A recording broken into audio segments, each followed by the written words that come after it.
Ako po ay si Artemia Ruas Lacaba. Ako po nakatira sa Makawayan, Torres, Marinduque. Nanawagan po ako na ang nanay ko po at tatay. Gusto ko po silang makita. Sila po ay si Agapita Ruhas. Ang aking pong ama si Luciano Lacaba. Nanawagan ko po at gusto ko po silang makita. At saka si mga kapatid ko po ay si Oscar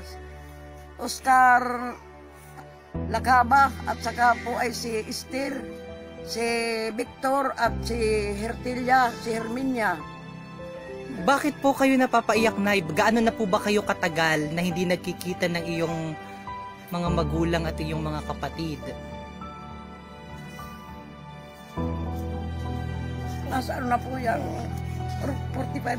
Oh my God. Ba't ang tagal na pong hindi kayo nagkita, Manang? Ba't matagal na po kayong hindi nagkita? Ang tagal na po. And Panta Quezon po, ano po sila? Nasaan po sila?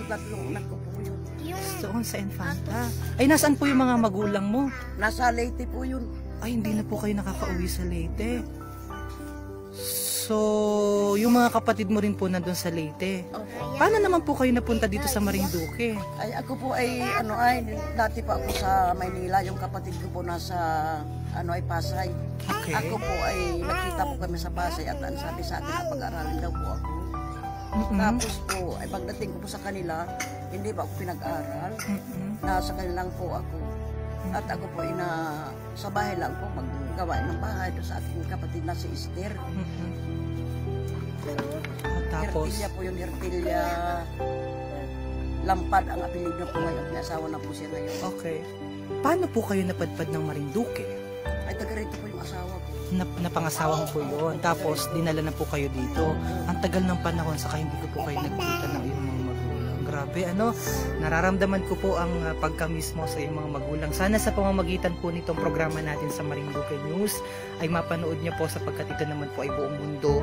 Mapanood po ng inyong mga magulang at inyong mga kapatid.